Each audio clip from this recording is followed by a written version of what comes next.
Good morning, everyone. Thank you for joining me while I review the updated policies on social media usage and the use of the Family Medical Leave Act, FMLA.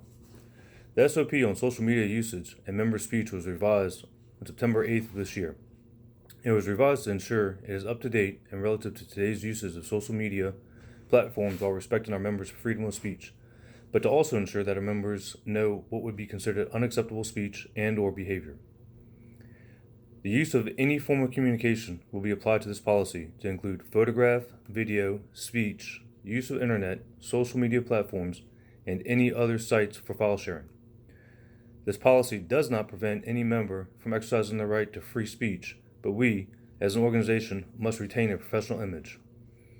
This social media professional image is an extension of how we dress, maintain our equipment, and strive to reach that wow factor by going the extra mile for our citizens. Our citizens have a lot of trust in us to maintain that professionalism, which includes maintaining their privacy. So what does that mean, to maintain their privacy? We have all reviewed and understand HIPAA policies by not discussing patient information with people not involved in that patient's care, but we must ensure we maintain their privacy by not discussing anything on social media.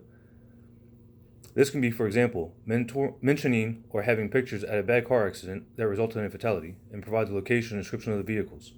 By giving that little bit of information, family or friends may see that post or a shared post and recognize the vehicle and learn of their potential family members' involvement. Yes, our members do have the freedom of speech, but what is considered unacceptable? Any speech or expression that could link the department that could be damaging to the public or other members of the department and or city.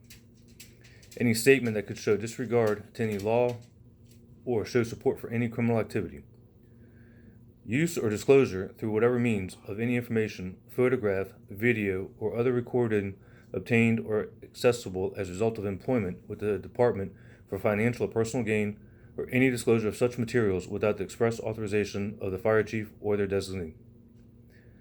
Posting, transmitting, or disseminating any photographs, video, or audio recordings, likeness or images of the department logos, emblems, uniforms, badges, patches, marked vehicles, equipment, or other material that specifically identifies the fire department on any personal or social networking or other website or web page without the express authorization of the fire chief or the designee.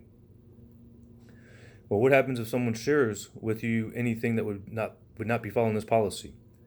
Remember, you cannot stop someone from sharing something with you, but you are expected to not continue that chain by sharing it further. That individual that shared will have to explain their own actions as to why they did not following the policy. Any text, photograph, or video that would be considered evidence could have that member's phone confiscated for an undetermined time, and other sensitive information could be seen. Yes, you can face disciplinary action for not following this policy, including the possibility of civil liability. Any IT device, to include cell phones, iPads, PCs, or MDTs, are susceptible to being inspected, and there is no expectation of privacy when using these devices. At least one time per year, the department will continue to provide training regarding speech and the use of social media. I understand some of our members will consider this a constraint on their freedom of speech, but remember, not all speech is protected, such as yelling fire in a movie theater or bomb on a plane. We must monitor what and when we say certain things to maintain the privacy of our citizens. Now we're going to briefly review the updated use of the Family Medical Leave Act. This act is government-protected leave that an employer must provide to an employee to hold their position with the department. It was last revised in September of this year. A full-time employee does not become eligible until they have been with the department for 1 year. This act covers leave for the use of the birth, adoption, or foster care placement of a child, to care for an immediate family member such as a spouse, child, or parent with a serious health condition, when an employee is unable to work because of his or her own serious health condition, or to care for a spouse, son, daughter, parent, or next of kin who is a service member of the United States Armed Forces and who has had a serious injury or illness incurred in the line of duty. The question of if these are the only reasons that this request will be granted. This policy is not meant to list every possible need for a member to request the use of FMLA. All requests must be made from the member to their supervisor to be submitted to Human Resources for approval. The procedure is relatively simple. When a member knows they will be out on extended sick leave for more than 3 shifts, they need to request a FMLA packet.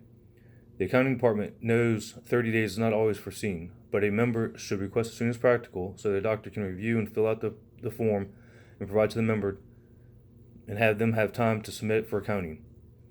What does the doctor need to do? They must be a qualified health professional to list the date on which the medical condition occurred and the expected date to return to full duty.